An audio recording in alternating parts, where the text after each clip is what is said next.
Hello students, welcome to math tuber. আমি তোমাদের অঙ্কের স্যার। আজ তোমাদের পড়াবো প্রথম চ্যাপ্টার বাস্তব সংখ্যার কোষে দেখি 1.2 এর অমূলদ সংখ্যা। প্রথমেই আমরা অমূলদ সংখ্যার সংজ্ঞাটা দেখে নেব। অমূলদ সংখ্যা আসলে কি? অমূলদ সংখ্যা, দেখো নামটার মধ্যেই আছে, যেসব সংখ্যা মূলদ নয়। তার মানে কি? পি বাই কিউ আকারে লেখা যাবে না, কারণ মূলদ মানে কি ছিল, যে পি বাই কিউ আকারে লেখা যাবে। এখানে কি হবে? পি বাই কিউ আকারে লেখা যাবে না, যেখানে পি এবং কিউ দুটোই পূর্ণ সংখ্যা এবং কিউ এর মান শূন্য নয়। তো এখানে একটা আমি যদি উদাহরণ নিই, যেমন একটা উদাহরণ নিচ্ছি, যে কোনো একটা উদাহরণ নিচ্ছি, যে √2। দেখো এখনো পর্যন্ত যতগুলো সংখ্যা আমরা পড়েছি, √2 কিন্তু কোথাও বলিনি। √2 কোথাও বলিনি। কেন? কারণ এটা হচ্ছে পূর্ণ সংখ্যা নয়, স্বাভাবিক সংখ্যা নয়, তারপর কি ছিল? অখণ্ড সংখ্যা নয়, মূলদ সংখ্যা নয়। অনেকের মনে হতে পারে, স্যার এটাকে যদি আমি এভাবে লিখি √2/1, তাহলে তো মূলদ হয়ে গেল পি বাই কিউ আকারে। কিন্তু তোমরা একটু মনে করো, পি বাই কিউ আকারে বলেছিলাম এটা পি, এটা কিউ হতে হবে, আর বলেছিলাম যে পি আর কিউটা দুটোকেই পূর্ণ সংখ্যা হতে হবে, পূর্ণ সংখ্যা হতে হবে। কিন্তু √2 তো পূর্ণ সংখ্যা নয়, √2 তো পূর্ণ সংখ্যা নয়, তাহলে এটা মূলদ সংখ্যা হবে না, এটা মূলদ সংখ্যা হবে না, মূলদ সংখ্যা হবে না। তো মূলদ সংখ্যা না হলে কি হবে? অমূলদ সংখ্যা। যেহেতু এটা, এই সংখ্যাটাকে আমরা পি বাই কিউ আকারে লিখতে পারছি না, তো √2 একটা অমূলদ সংখ্যা। তো এভাবে যেসব সংখ্যার রুট আবার বের করা যায় না, যেমন আমি বলছি √3, এটা হচ্ছে একটা অমূলদ সংখ্যা, ঠিক। তারপর কি? √4। এবার দেখো √4 মানে হচ্ছে, 4 মানে কি? 4 মানে 2 × 2 এর যদি রুট ওভার করি, এর যদি রুট ওভার করি, তো দুটা দুইয়ের জন্য একটা 2 বাইরে বেরিয়ে আসবে। তোমরা জানো √4 মানে হচ্ছে 2। তো 2 তো একটা স্বাভাবিক সংখ্যা, আর স্বাভাবিক সংখ্যাগুলো সবগুলোই কি হয়? মূলদ হয়। তো এটা কি? মূলদ সংখ্যা। এটা হয়ে গেল মূলদ সংখ্যা। তো এটা মূলদ সংখ্যা হবে, এটা অমূলদ হবে, ঠিক আছে? এটা অমূলদ হবে, তো মাথায় রাখবে কিন্তু এটা। আমি যদি √5 বের করি, তো √5-এরও রুট বের হয় না, তো এটাকে আমরা বলবো অমূলদ সংখ্যা, অমূলদ সংখ্যা। √6, তো √6-এরও আমরা কিছু করতে পারবো না, তো এটাও অমূলদ সংখ্যা। √7, তো এটাও অমূলদ সংখ্যা। √8, √8 মানে কি? আমরা যদি 8কে যদি ভাঙি, তো 2 × 2 তাই না? আমরা যদি এখানে এইভাবে করে নিই, উৎপাদক বিশ্লেষণ করে নিই, তো 8 থাকবে এখানে, 2 × 4 = 8, 2 × 2 = 4, 3টা 2, দুটা 2 তো বাইরে বেরিয়ে আসবে, দুটা 2-এর জন্য একটা 2 বাইরে বেরিয়ে আসবে, কিন্তু একটা 2 ভিতরে থেকে যাবে। তো যেহেতু পুরোপুরি রুটটা উঠছে না, এটা অমূলদ থেকে যাবে, তাই না? এটা অমূলদ থেকে যাবে। এগুলো কিন্তু তোমাকে মনে রাখতে হবে।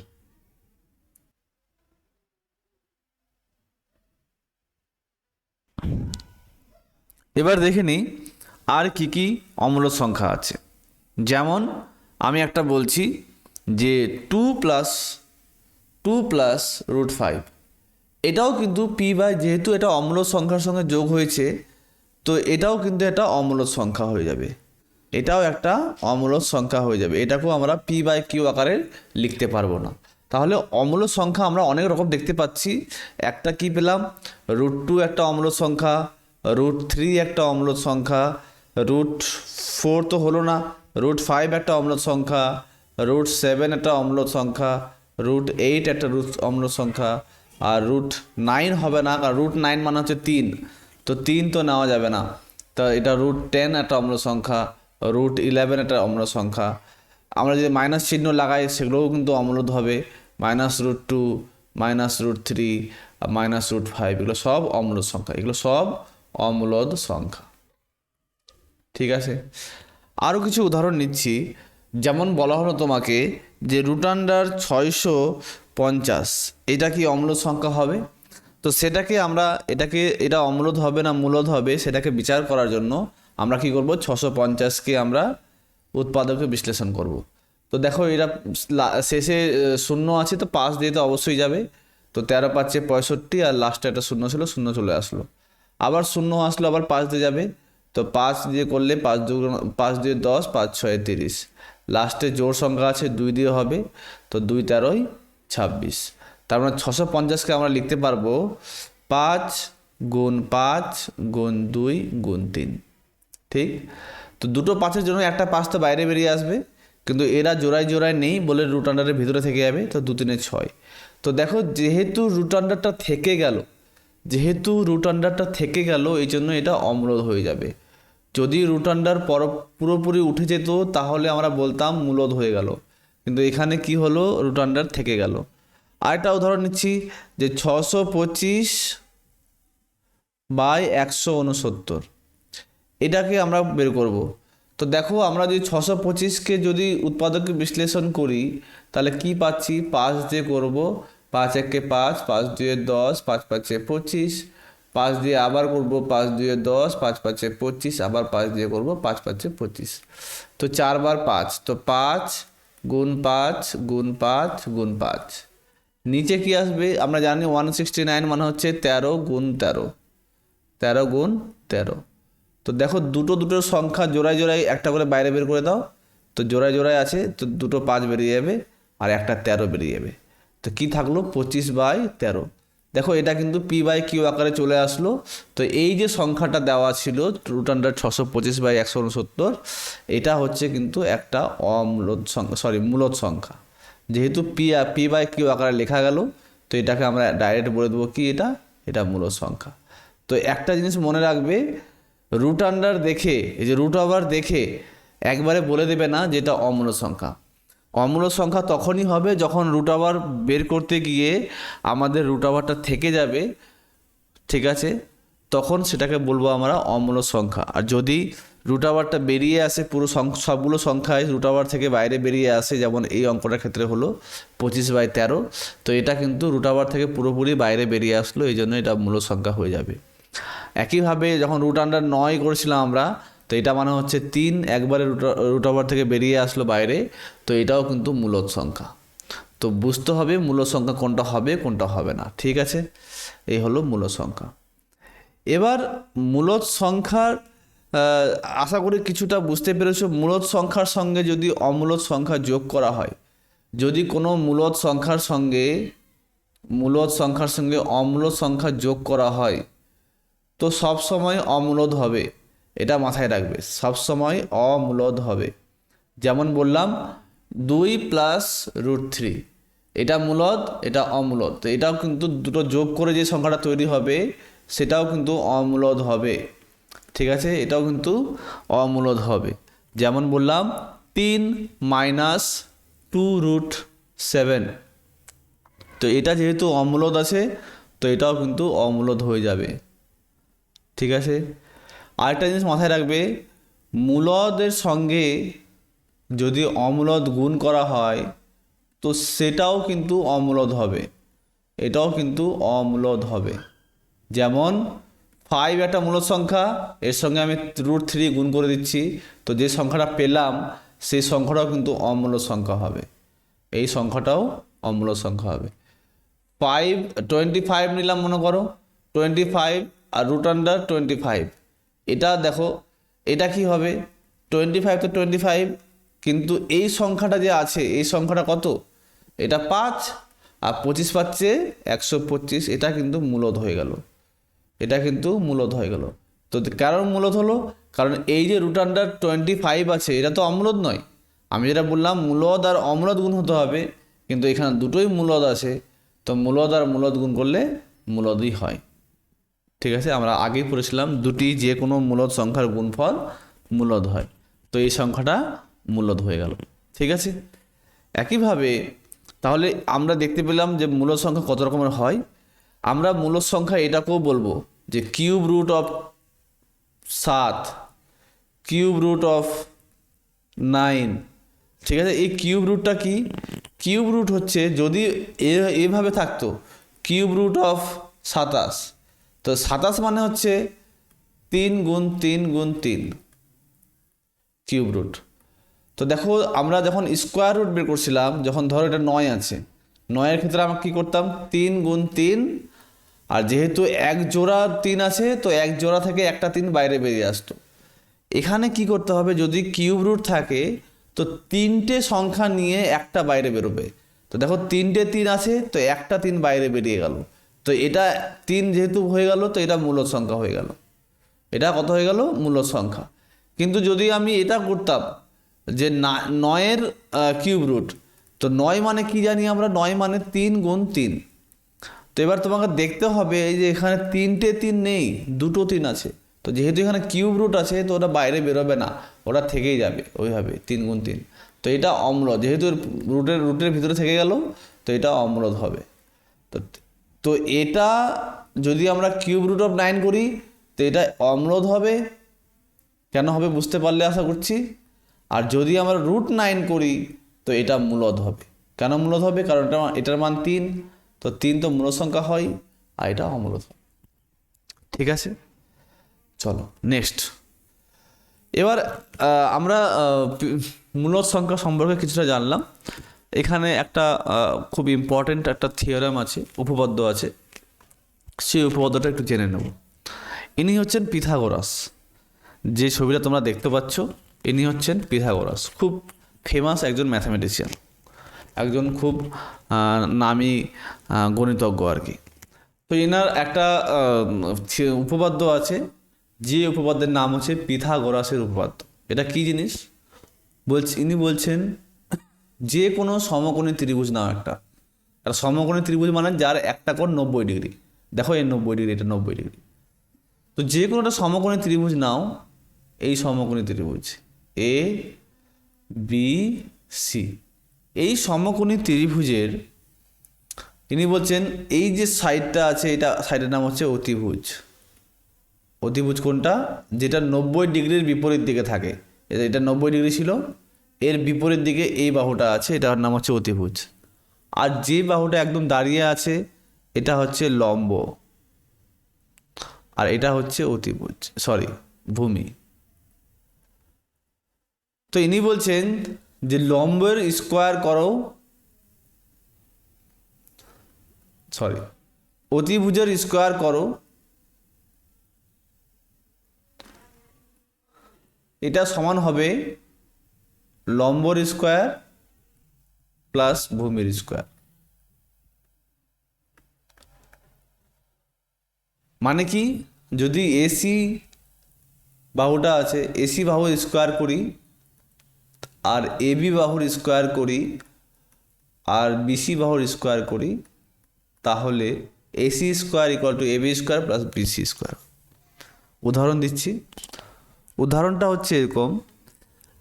যদি বলা হয় কোনো একটা সমকোণী ত্রিভুজের এই বাহুটা হচ্ছে 1 আর এই বাহুটা হচ্ছে 2, এটা 2 আর এটা হচ্ছে 1, তাহলে এই বাহুটা কত হবে? এটা অতিভুজ, তাহলে এই বাহুটা কত হবে? তো আমরা কি করব? এই বাহুটাকে আমরা ধরে নিচ্ছি x আছে, এই বাহুটাকে আমরা ধরে নেব x আছে। তো পিথাগোরাসের উপপাদ্য অনুযায়ী কি হবে? x এর স্কোয়ার মানে এই যে অতিভুজের স্কোয়ার ইকুয়াল টু লম্ব স্কোয়ার মানে 1 এর স্কোয়ার, এই যে লম্ব আছে, প্লাস ভূমি স্কোয়ার মানে 2 এর স্কোয়ার। তো x এর স্কোয়ার ইকুয়াল টু কত হবে? এটা 1 আর 2 এর স্কোয়ার মানে 4, এটা 1 প্লাস 4 মানে কত? 5। তো দেখো x এর স্কোয়ার ইকুয়াল টু 5, আমাকে মান কিসের বের করতে হবে? x এর। তো দেখো কিসের স্কোয়ার করলে 5 হয়? 5 হয় √5 এর স্কোয়ার করলে, 5 হয় √5 এর স্কোয়ার করলে। তো x এর মান কত হবে? √5 হবে। দুদিক থেকে স্কোয়ার উড়িয়ে দাও, এই স্কোয়ারটা আর এই স্কোয়ারটা উঠিয়ে দাও, তাহলে কী থাকবে x = √5। তার মানে এই যে অতিভুজটা আছে, অতিভুজের মান যে বেরোলো সেটা হচ্ছে √5। তো এই মানটা কি বেরোলো, তো √5। তো এই √5টা অ্যাকচুয়ালি আমরা এই যদি এখান থেকে ডাইরেক্ট একটা ফর্মুলা তৈরি করি, তাহলে অতিভুজ সমান সমান কত হবে, অতিভুজ সমান সমান হবে √ লম্ব স্কোয়ার প্লাস ভূমি স্কোয়ার, এটা হবে। তো এই ফর্মুলাটা ইউজ করে আমরা অঙ্ক করব অতিভুজ সমান সমান লম্ব স্কোয়ার প্লাস ভূমি স্কোয়ার। তার মানে আরেকটা উদাহরণ নিচ্ছি, যেমন উদাহরণ নিচ্ছি যে আমি বললাম যে এটা একটা সমকোণী ত্রিভুজ যার লম্ব কিনা 3 আর ভূমিটা হচ্ছে 4, তাহলে অতিভুজ কত হবে। তো আমরা এখনই বললাম যে অতিভুজের একটাই ফর্মুলা আমরা জানি, সেটা কি, অতিভুজ সমান সমান √ লম্ব স্কোয়ার প্লাস ভূমি স্কোয়ার। এটা এই ফর্মুলা ইউজ করব।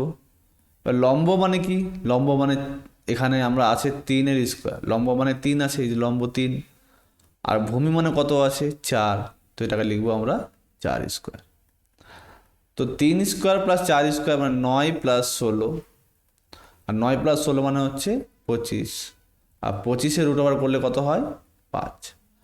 তো অতিভুজের যে মানটা পেলাম আমরা, অতিভুজের মানটা পেয়ে গেলাম 5। তো যদি কোনো একটা সমকোণী ত্রিভুজের লম্ব 3 এবং ভূমি 4 হয়, তাহলে এটা 5 হবে।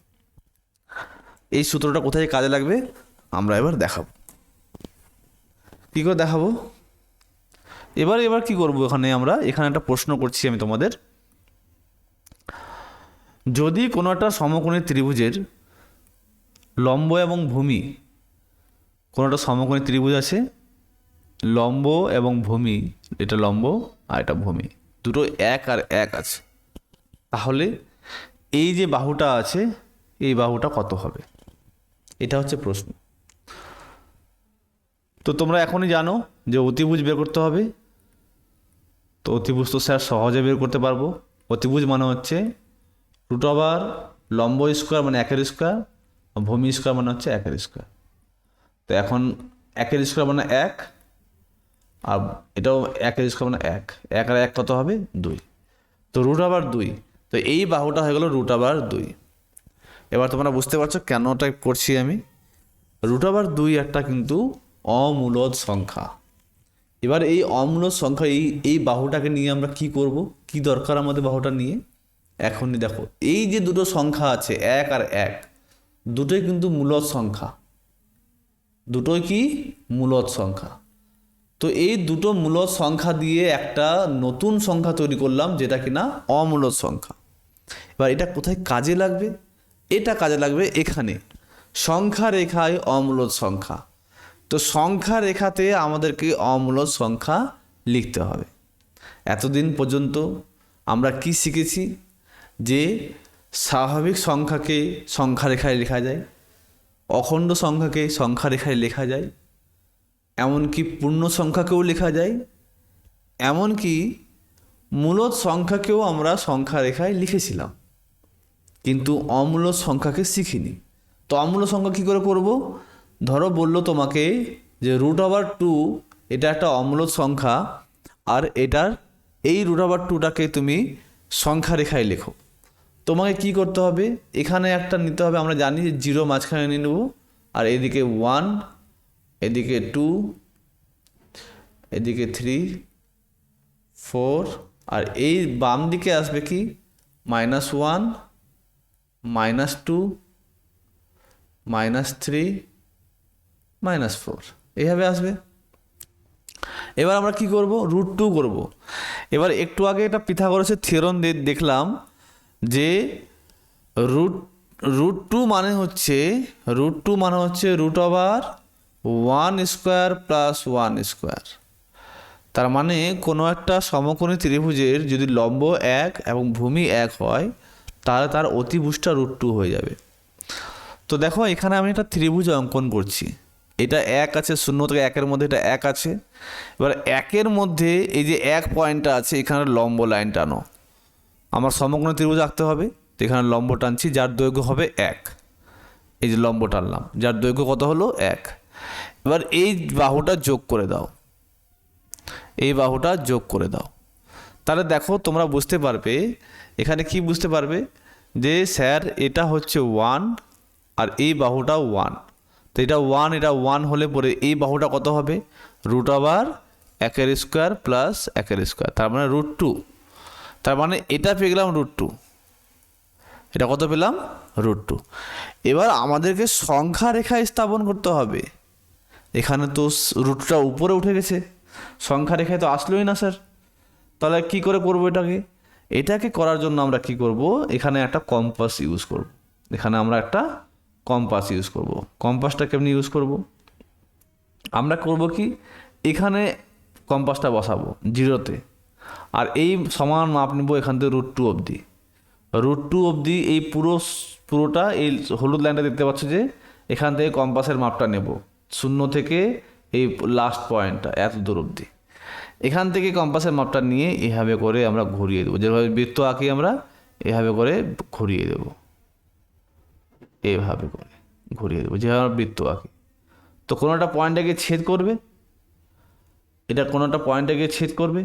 তো এখানে কী তৈরি হচ্ছে, বৃত্ত তৈরি হচ্ছে। তো এটা যদি √2 হয়, তো এই বাহুটাও তো √2 হবে। কেন হবে? কারণ বৃত্তের ব্যাসার্ধ আছে এটা, তো এটাও √2 হবে। তো এই যে পয়েন্টটা পেলাম আমরা এখানে, আমি অন্য কালিতে করছি, এই যে আমরা এখানে পয়েন্টটা পেলাম, রেড পয়েন্টটা দেখাচ্ছি তোমাকে, এই পয়েন্টটা হচ্ছে √2। এই যে পয়েন্টটা পেলাম, এই পয়েন্টটা কি পেলাম, √2। আশা করি বুঝতে পেরেছ, তাই না? তো √2টা আমরা বের করতে পারলাম খুব সহজে। এবার যদি প্রশ্ন আসে যে √3 কী করে বের করব, তো √3 বের করার যে পদ্ধতিটা সেটা আমি দেখাচ্ছি। দেখো √3 মানে হচ্ছে √2 প্লাস 1² তাই না? 1² তো 1 হয়, আর 2। আবার দেখো √2 মানে হচ্ছে √2² তাই না, আর প্লাস 1²। তো কোনো একটা, তার মানে আমরা কি পেলাম, √3 = √2² প্লাস 1²। তো কোনো একটা সমকোণী ত্রিভুজের যদি লম্ব এবং ভূমি √2 এবং 1 হয়, তাহলে তার যে অতিভুজটা হবে, তার অতিভুজটা কী হয়ে যাবে, √3 হয়ে যাবে। তার মানে এখানেই আমরা কি করব, এই পয়েন্টের মধ্যে এটা √2 অলরেডি আছে, এবার এই বাহুটাকে আমরা, যেটা √3 অলরেডি আছে, ওখানে আমি একটা আলাদা কালি দিচ্ছি। এই যে বাহুটা আছে, এখানে আমরা কি করব, এটাকে আমরা বেস বানিয়ে দেবো, ভূমি বানিয়ে দেবো। আর এখানে কি করব, ভূমি, দেখো ভূমি √2 আছে, এই যে √2, আর এখানে লম্বর স্কোয়ার, মানে লম্বটাকে আবার 1 নিয়ে নাও। তো এখানে আবার কি করো, লম্বটাকে এখানে 1 নিয়ে নাও। তো মোটামুটি 1 এতটাই ছিল, হ্যাঁ এতটা ছিল। এখানে আমরা কি করলাম, 1 নিলাম। আর এই বাহুটাকে আমরা যোগ করে দিলাম, অতিভুজটাকে। তো অতিভুজটা যোগ করে দিলে এই অতিভুজটা কত হবে, √3 হবে। অতিভুজটা হবে √3। এবার একই রকমভাবে কী করবো, এখানে আমরা কম্পাস বসাবো সে 0-তে এই যে √3 মাপটা পুরোপুরি নেব, আর এইভাবে সার্কেলের মতো এইভাবে করে ঘুরিয়ে দেবো, এইভাবে করে সার্কেলের মতো ঘুরিয়ে দেবো। তো এখানে আরেকটা পয়েন্ট পাবো, এখানে আমরা কি করব, আরেকটা পয়েন্ট পাবো এখানে। তো এই যে পয়েন্টটা হবে, দেখো এটা √3 ছিল, তো এই যে পয়েন্টটা হবে, এটাও হবে √3, এটা হবে √3। তার মানে কি, আমরা জ্যামিতিকভাবে √2 এবং √3কে প্রকাশ করতে পারছি, √3 এবং √2কে প্রকাশ করতে পারছি। √4কে প্রকাশ করার কোনো মানে হয় না, কারণ √4 মানে হচ্ছে 2 তো আমরা দেখতেই পাচ্ছি, তাই না? 2 পয়েন্টটা এখানে দেখতে পাচ্ছি। কার √4 তো আমাদের অমূল্য সংখ্যাও নয়, তো ওটা নিয়ে আমরা এখন মাথা ঘামাবো না, আমরা অলরেডি ওই সব সংখ্যা নিয়ে করে নিয়েছি। এবার অমূল্য সংখ্যাকে √5 ধরো করতে হলো, বা √7 করতে হলো, √11 করতে হলো, √10 করতে হলো, তাহলে আমরা কি করব সেটা তোমাকে বুঝতে হবে। এখানে একটা অ্যালগরিদম বুঝতে হবে। এখানে দেখো কি লেখা আছে, অমূলদ সংখ্যার সামুক। সামুক কেন লিখেছি আমি এখানে, কারণ আমি তোমাদেরকে একটা শামুক বানিয়ে দেখাবো এখানে এই তোমাদের স্ক্রিনে একটা শামুক বানিয়ে দেখাবো যেখানে কিনা শুধুমাত্র অম্লজ সংখ্যা থাকবে। কীরকম? স্যার এটা হচ্ছে 0 আর মনে করো এটা হচ্ছে 1, ঠিক আছে? এটা কত? 1, সরি। তো আমরা কি করব, 1-এর আরেকটা সমান এখানে লম্ব নেব আর এটাকে যোগ করব, তাহলে এটা কত পাবো? √2 পাবো। একটু আগে দেখলাম এটা 1 আর এটা 1, এটা √2 পেয়ে গেলাম। আবার কি করব, এখানে আবার 1 নিয়ে নেব, একটা লম্ব নেব যেটা কিনা 1, মোটামুটি এরকম হবে। এটাকে যোগ করে দেব, তো এটা যে পাবো এটা হচ্ছে √3। একটু আগে দেখালাম যে একটু করে বেড়ে যায়, এক এক করে বেড়ে যায়, ঠিক আছে? দেখো এটা কি ছিল, এই বাহুটা ছিল √1, √1 মানে তো 1, তো এটা 1 ছিল, এটা হলো √2, এরপরটা হলো √3। এবার কি করবে, আবার এখানে তুমি একটা লম্ব নাও, লম্বটা কিন্তু এক ইউনিট হওয়ার দরকার, মানে এক একক হওয়ার দরকার। তো এখানে আবার এক একক নিলাম, তো এখানে আবার জয়েন করে দাও, এখানে আবার জয়েন করে দাও। তো এই যে বাহুটা পাবে সে আবার বেড়ে যাবে 1, তার মানে √4 হয়ে যাবে। তো এই বাহুটা কত হয়ে গেল? √4। তোমরা কি করবে, এখানে আবার একটা লম্ব নাও, এখানে একটা লম্ব নাও, এক এককের লম্ব নিলাম, আবার এখানে জয়েন করে দিলাম,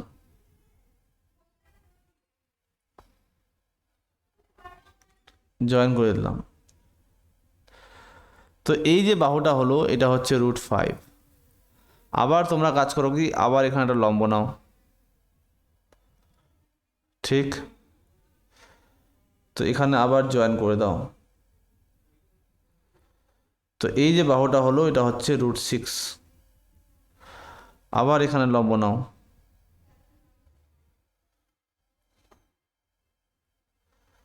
এখানে জয়েন করে দাও। এটা যে হলো এটা হলো √7। এখানে আবার একটা লম্ব নাও, বোর্ডে জায়গা হচ্ছে না বলে কেমন হয়ে গেল, এটা হচ্ছে √8। এখানে আবার একটা লম্ব নাও, এইভাবে জয়েন করো। অ্যাকচুয়ালি এটা অনেক বড় হবে শামুকের মতো দেখতে, এখানে বোর্ডের জায়গা কমের জন্য আমরা এটা সাকসেসফুলি করতে পারলাম না। এটাকে এইভাবে দেখবে ঘুরে ছবিটা আসবে এরকম এরকম এরকম এরকম এরকম এরকম এরকম এরকম এরকম, আর এখান থেকে একটা পয়েন্ট থাকবে এখানে এরকম,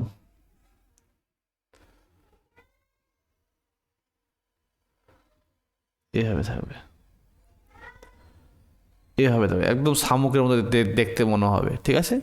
তো এই জন্য এটাকে অম্লজ সংখ্যার শামুক বলা হচ্ছে। এটা কি, এটা হচ্ছে √2, এটা হচ্ছে √3, এটা হচ্ছে √4, এটা হচ্ছে √5, এটা হচ্ছে √6, এটা √7, এটা হচ্ছে √8, এইভাবে করে যাবে। তো তোমরা বাড়িতে দেখবে √17 অবধি করে দেখবে, হ্যাঁ, √17 অবধি, √16 অবধি করতে পারো, কোনো অসুবিধা নেই, √17 অবধি করে দেখবে। এটাকে বলছে অম্লজ সংখ্যার শামুক, শামুকের মতো লাগবে দেখতে। ওকে, এবার আমরা চলে আসবো কোষে দেখি 1.2 এর মধ্যে। এখানে বলছে দুটি অমূলদ সংখ্যার সমষ্টি সর্বদা মূলদ সংখ্যা হবে। তো দেখো, দুটি মূলদ সংখ্যার সমষ্টি সর্বদা মূলদ হবে, এটা তো আমি প্রথমেই বলেছিলাম যখন মূলদ সংখ্যা বলাতাম, যে হ্যাঁ দুটো মূলদ সংখ্যার সমষ্টি তো সর্বদা মূলদ হয়, তাই না? যে কোনো দুটো মূলদ সংখ্যা নাও, যেরকম 1-এর 2 নিলাম, আমি 1-এর 3 নিলাম, এটা যোগ করলে পরে 5-এর 6 হচ্ছে, তো এটাও মূলদ, এই দুটো মূলদ। তো দুটো মূলদ সংখ্যার সমষ্টি সর্বদা মূলদ হয়, তো এটা হয়ে যাবে সত্য, তাই না? এটা হয়ে যাবে সত্য। তারপর কি বলছে, দুটি অমূলদ সংখ্যার সমষ্টি সর্বদা অমূলদ হবে, এটা ভুল বলছে। কারণ দেখো, √3 একটা অমূলদ সংখ্যা এবং -√3 এটাও একটা অমূলদ সংখ্যা, দুটোই অমূলদ সংখ্যা। এবার যদি আমরা এটাকে যোগ করে দিই, তাহলে কত হবে? √3 প্লাস মাইনাসে -√3, তো √3 -√3 কত হয়? 0। এটা কিন্তু মূলদ সংখ্যা হয়ে যায়, এটা কিন্তু মূলদ সংখ্যা হয়ে যায়, 0 যেহেতু মূলদ সংখ্যা। তো দুটি অমূলদ সংখ্যার সমষ্টি সর্বদা অমূলদ হবে বলেছে এখানে, তো আমরা মূলদ পেয়ে গেলাম। মূলদও হতে পারে এবং অমূলদও হতে পারে। কেন? কারণ √3 আর √3 যোগ করলে পরে আমরা পাই 2√3, তাই না? তো দুটো অমূলদ সংখ্যা যোগ করলে একটা অমূলদ হতে পারে অথবা মূলদও হতে পারে। তো দুটোই হতে পারে, এখানে বলেছে সর্বদাই হবে অমূলদ, তো এটা মিথ্যা কথা বলেছে, মিথ্যেবাদী কোথাকার। এবার দুটি মূলদ সংখ্যার গুণফল সর্বদা মূলদ হবে। হ্যাঁ, এটাও সত্যি, কারণ মূলদ সংখ্যা যদি থাকে আর তাদের যদি গুণ করা হয় তো মূলদ সংখ্যায় হবে। এটা আমরা মূলদ সংখ্যার চ্যাপ্টারেই পড়েছিলাম, আমরা পার্ট 1-এই পড়েছিলাম, তাই না? তাই এটা সত্য। দুটি অমূলদ সংখ্যার গুণফল সর্বদা মূলদ হবে, এটা ভুল বলেছে। দেখো √2 আছে আর √3 আছে, এরা গুণ করলে কত হবে? √6 হবে। তো দুটো অমূলদ সংখ্যা আছে, গুণ করলাম, অমূলদ পেয়ে গেলাম।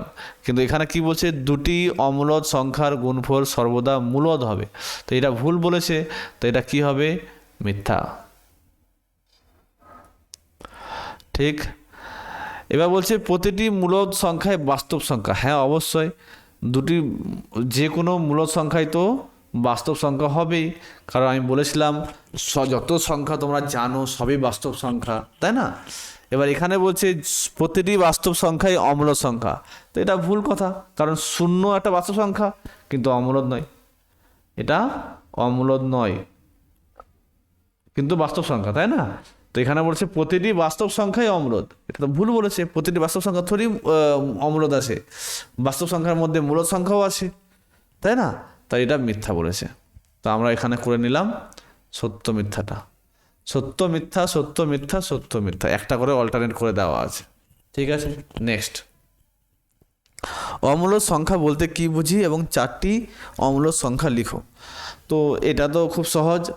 অমূলদ সংখ্যা কাকে বলে আমি বলেছিলাম যে যে সকল বাস্তব সংখ্যাকে p/q আকারে প্রকাশ করা যায় না তাদের অমূলদ সংখ্যা বলা হয়, যেখানে p এবং q পূর্ণ সংখ্যা এবং q ≠ 0। 4টি অমূলদ সংখ্যা লিখতে বলেছে। 4টি অমূলদ সংখ্যা কি হবে? একটা √2 লিখে দাও, আমি তো অনেকগুলো লিখেছি। একটা √3 লিখে দাও, একটা √5 লিখে দাও, একটা √6 লিখে দাও, হয়ে গেল 4টি অমূলদ সংখ্যা। এবার বলছে কোশ্চেন নাম্বার 3-তে নিচে যে সংখ্যাগুলো আছে এই সংখ্যাগুলির মধ্যে কোনগুলো মূলদ এবং কোনগুলো অমূলদ। দেখো √9 আছে, √9 মানে হচ্ছে √3 × 3, 3 × 9, আর দুটো সংখ্যার জন্য একটা বাইরে বেরিয়ে আসে, তো 3 বেরিয়ে গেল, তো এটা কি হয়ে গেল? মূলদ। আমি বলেছিলাম যখন রুট থেকে বাইরে বেরিয়ে আসবে সবগুলো সংখ্যা তখন মূলদ হয়ে যাবে। ঠিক। তারপর কি আছে? এটা 1 নম্বর গেল। 2 নম্বর কি বলছে? √225। 225কে যদি আমরা ফ্যাক্টর করি কত হচ্ছে? আমরা 5 দিয়ে করবো প্রথমে, যেহেতু পিছনে 5 আছে, তো 5 × 4 = 20, 5 × 5 = 25, আবার 5 দিয়ে করবো, 5 × 9 = 45, আবার 3 দিয়ে করবো, 3 × 3 = 9। তো আমরা কি পেলাম? 5 × 5 × 3 × 3। এবার দুটো সংখ্যার জন্য একটা বাইরে বেরিয়ে আসলো, 5 × 3 কত হয়ে গেল? 15। তো এটা কি পেলাম আমরা? মূলদ সংখ্যা। এটা পেয়ে গেলাম মূলদ, এটাও মূলদ এবং এটাও মূলদ। ঠিক।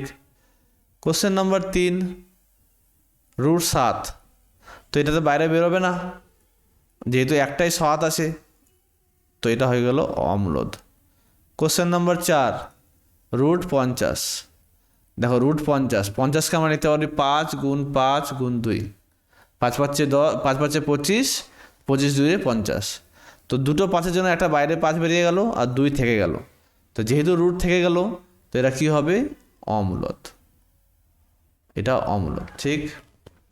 √100 বলছে, তো √100 মানে কি হবে? 100 মানে 10 × 10, 10 × 10 = 100, তাই না? আর দুটো জন্য একটা বাইরে বেরিয়ে আসবে, দেখো রুটের বাইরে বেরিয়ে গেল, তো এটা কি হয়ে যাবে? মূলদ। 6 -√81। 81 মানে কত? 9 × 9, 9 × 9 = 81, একটা 9 বাইরে বেরিয়ে আসলো, তো -9, তো এটাও কিন্তু মূলদ, কারণ রুটের বাইরে বেরিয়ে আসলো, তাই না? আর √42কে করে দেখবে, আমি এখানে বলে দিচ্ছি, তাহলে আমাকে এক্সট্রা পেয়ে নিতে হবে না। √42কে করে দেখবে, √42 মানে 7 × 6 = 42, তো 7 × 6, আর দুটোই একটা একটা করে আছে, তো এটা তো বেরোবে না, তো এটা অম্লদ হয়ে যাবে। রুট 29 এটা তো একটা মৌলিক সংখ্যা, তো এটাও বাইরে বেরোবে না, তো এটাও অম্লদ সংখ্যা। অম্লদ অম্লদ 1000, তো 1000 মানে হচ্ছে 1000 মানে হচ্ছে 10 গুণ 10 গুণ 10, 3টা সংখ্যা আছে। তারপর এটাকে 5 2 5 2 করে দেবে, দেখবে সবগুলো সংখ্যা 3টে করে আছে। তো 4টে করে তো নাই, জোড়ায় নেই, তো এটাও অম্লদ সংখ্যা হয়ে যাবে। ঠিক আছে, 2টো করে নেই, তো অম্লদ সংখ্যা। এই 3টেই সংখ্যা অম্লদ আছে, লাস্ট যে 3টে সংখ্যা আছে সবগুলোই অম্লদ। ঠিক। কোশ্চেন নম্বর 4, সংখ্যা রেখায় √5কে স্থাপন করি। তো দেখো কী করে করবে। প্রথমে কী করবে, এখানে একটা 0 নিয়ে নেবে, 0 পয়েন্ট নিয়ে নেবে। সংখ্যা রেখায় √5 নিতে হবে, তো 0কে আগে নিয়ে নিলাম। এবার কি করব, এটা 1, এটা 2, এটা 3, তো 1 2 3। এদিকে কী করব, -1 -2 -3। ঠিক। এবার আমরা এখানে আমরা কিছু কনস্ট্রাকশন করব। ঠিক আছে, √5 আছে, দেখো 5 মানে আমরা জানি 2 স্কোয়ার প্লাস 1 স্কোয়ার। এগুলো কিন্তু তোমাকে ক্যালকুলেশন করে করে দেখতে হবে। 2 স্কোয়ার মানে 4, 1 স্কোয়ার মানে হচ্ছে 1, তো 4 + 1 কত হবে, 4 + 1 = 5। তো আমরা এখানে √5কে স্কোয়ার করে দিচ্ছি। 5 মানে হচ্ছে √5 স্কোয়ার, আর এখানে 2 স্কোয়ার প্লাস 1। তো পিথাগোরাসের উপপাদ্য মনে করো, অতিভুজের স্কোয়ার ইকুয়াল টু লম্ব স্কোয়ার প্লাস ভূমি স্কোয়ার। তো আমাকে এমন একটা ত্রিভুজ নিতে হবে, যারা সমকোণী ত্রিভুজ, যার কিনা এই যে ভূমিটা আছে 2 হবে এবং লম্বটা 1 হবে। তো ভূমি 2, লম্ব 1, তাহলে অতিভুজটা অটোমেটিক্যালি √5 হয়ে যাবে। তো দেখো এখান থেকে এই পয়েন্টটা অবধি আমি নিচ্ছি, এই পয়েন্টটা নিচ্ছি 0 থেকে 2 ভূমি, আর এখানে আমরা 1 নেব উপরে, লম্ব 1 নিলাম, এটা হচ্ছে 1। এবার এই পয়েন্টটা যদি যুক্ত করে দিই আমরা, তো এই যে বাহুটা পেলাম এটা √5। এবার আমরা কম্পাস দিয়ে কী করব, কম্পাস দিয়ে 0 থেকে এই √5 এই পয়েন্টটা নেব, আর এইভাবে করে কেটে দেব এভাবে। তো এখানে যে পয়েন্টটা পেলাম, এই যে পয়েন্টটা পেলাম, এই পয়েন্টটা পাবো কি, √5। বাস, সংখ্যার স্থাপন হয়ে গেল। আমরা কী করব, এগুলো কাজ কিন্তু তোমাদেরকে স্কেল এবং কম্পাস দিয়েই করতে হবে। স্কেল এবং কম্পাস ছাড়া যদি এরকম তোমরা ফ্রি হ্যান্ডে করো, তাহলে কিন্তু নম্বর পাবে না, মাথায় রাখবে। তো এই কাজগুলো তোমাকে স্কেল এবং কম্পাস দিয়ে করতে হবে, পেন্সিল দিয়ে করতে হবে, স্কেল কম্পাস পেন্সিল। এবার দেখো √3 আছে, তো 0, এটা 1, এটা 2, এটা -1, এটা -2। দেখো √3কে তুমি লেখার চেষ্টা করো, কোনোভাবেই হবে না। √3কে তোমরা লেখার চেষ্টা করো স্কোয়ারের আকারে, কোনোভাবেই হবে না। তো √3 আগে তোমাকে কী করতে হবে, √2 বের করতে হবে। √2 মানে হচ্ছে, দেখো √2 এর স্কোয়ার মানে হচ্ছে 2, আর এখানে 1 স্কোয়ার প্লাস 1 স্কোয়ার করতে হবে, এদিকেও 2 এদিকেও 2। তাহলে এমন একটা সমকোণী ত্রিভুজ নিতে হবে যার লম্ব হচ্ছে 1 আর ভূমি হচ্ছে 1। তো এই যে 0 থেকে 1 নিয়ে নাও, আর এখানে লম্বটা যেটা আছে সেটা 1 করে দাও, বাস, এটা √2 পেয়ে গেলাম। এটা আমরা পেলাম √2। এবার দেখো √3 স্কোয়ার আমরা কত, 3। 3কে আমরা লিখতে পারি 2 + 1 এর স্কোয়ার, আর 2 মানে হচ্ছে √2 এর স্কোয়ার প্লাস 1 এর স্কোয়ার। তার মানে √3কে লিখতে পারলাম আমরা √2 এর স্কোয়ার প্লাস 1 এর স্কোয়ার। তো √2টাকে আমরা ভূমি হিসাবে নেব, আর 1টাকে আমরা লম্ব হিসাবে নেব। তো দেখো ভূমি অলরেডি √2 দেওয়া আছে, এখানে লম্ব আমরা টেনে নেব 1, এই যে 1 টেনে নিলাম, তারপর এটা যুক্ত করে দেবো। তো এই যে বাহুটা পাবো এটা কত পাবো, 3, √3, তাই না। এবার √3 সমান করে কম্পাসে নিয়ে, √3 সমান করে কম্পাসে নিয়ে এভাবে করে কেটে দেবো, এইভাবে করে কেটে দেবো। তো এখানে একটা পয়েন্ট পাবো, যেই পয়েন্টটাকে নাকি আমরা কী বলবো, √3। ব্যাস, হয়ে গেল। এই পয়েন্টটাকে আমরা কী বলবো, √3।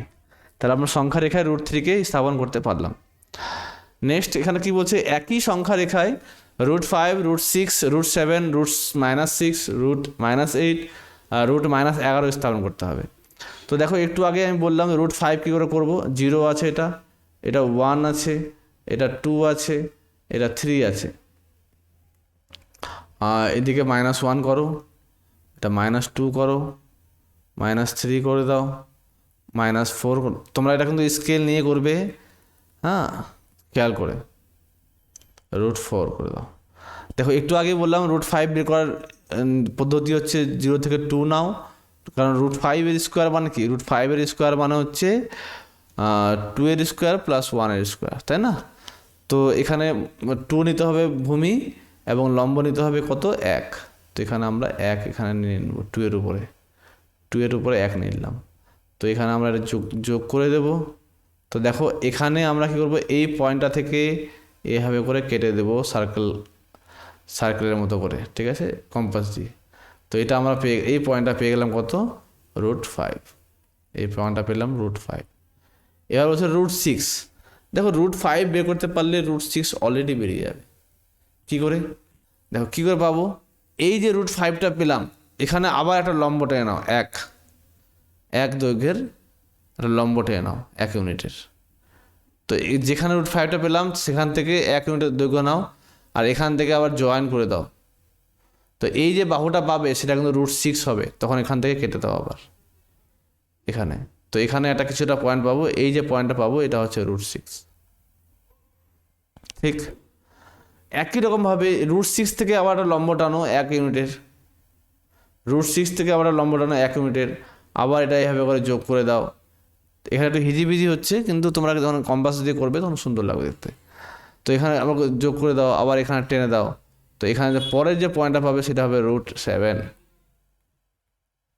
ঠিক। √7 পেয়ে গেছি। এবার দেখো এখানে কোথাও না কোথাও √6 ছিল, তো √6 সমান করে মাপ নেব কম্পাস দিয়ে, আর এদিকে বাম দিকে কেটে দেবো। কী করবো, বাম দিকে কেটে দেবো, কারণ -√6 আছে, তারপরটা কী আছে, -√6। তো আমরা এটা কী করবো, √6 সমান মাপ নেব, কারণ √6 এখানে অলরেডি হয়ে গেছে। তো আমরা √6 সমান মাপ করে এই দিকে বাম দিকে কাটবো। তো বাম দিকে কাটলে মোটামুটি এসব জায়গায় এসে কাটবে। তখন এই যে পয়েন্টটা আছে, এই পয়েন্টটাকে আমরা বলবো √6 মাইনাস √8 করতে হবে। তো এখানে আমাদেরকে প্রথমে কী করতে হবে, √8 করার জন্য এখানে √7 অলরেডি ছিল, তো √7 আছে, তো এখানে আরে 1 বাড়ানোর জন্য এখানে কী করতে হবে, এভাবে করে নিতে হবে, ঠিক আছে। তো এই যে পয়েন্টটা পাবো সেটা হবে কত, √8। এবার √8 এদিকে পেলাম, তার সমান দৈর্ঘ্য করে এদিকে কেটে দেবো। তো এখানে যেটা পাবো সেটা হচ্ছে -√8। √11 কী করে পাবো, √11 পাবো কী করে, তো √11 পাবো সে একই হবে। তখন এদিকে আমরা একটু করে নেবো, মাইনাস যেহেতু আছে, তো √11 জন্য একটু মাইনাস এদিকে করে নেবো। দাঁড়াও, √11 জন্য কী করতে, √10 বের করতে হবে, 3 এর স্কোয়ার প্লাস 1 এর স্কোয়ার। দেখো √10 এর স্কোয়ার মানে হচ্ছে এটা 10, আর এটা হচ্ছে 9 + 1, তাই না? তো √10 এর স্কোয়ার মানে হচ্ছে √3 এর স্কোয়ার প্লাস 1 এর স্কোয়ার। তো এদিকে আমরা 3 নেব আর এদিকে 1 নেব, এইভাবে করে যুক্ত করব আর এইভাবে করে যোগ করে দেবো। তো এটা হয় √10 পেয়ে গেলাম। এবার আমাদের কি করতে হবে, √10 এভাবে করে কেটে দিতে হবে। তো এখানে √10 পেলাম, এখানে আবার 1 ইউনিটের একটা লম্ব নেব আর যোগ করে দেবো। তো 1 বেড়ে যায় আমি জানি, তো যে বাহুটা পাবো সেখান থেকে এভাবে করে কেটে দেবো। তো এখানে যে বাহুটা পাবো সেটা হচ্ছে -√11, এটা পাবো -√11, ঠিক। তো তোমরা দেখতে পাচ্ছ একটু হিজিবিজি হয়ে গেছে। আমি এটার একদম স্পষ্ট একটা সলিউশন তোমাদেরকে খুব তাড়াতাড়ি একটা ভিডিওর মাধ্যমে দিয়ে দেবো। তোমরা আমার ভিডিওটাকে সাবস্ক্রাইব করো, চ্যানেলটাকে সাবস্ক্রাইব করো, ভিডিওটাকে লাইক করো এবং বন্ধুদের সঙ্গে শেয়ার করো।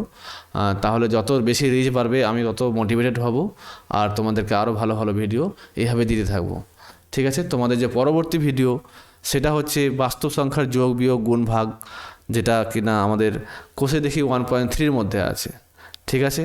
তো ধন্যবাদ আজকের জন্য, ঠিক আছে।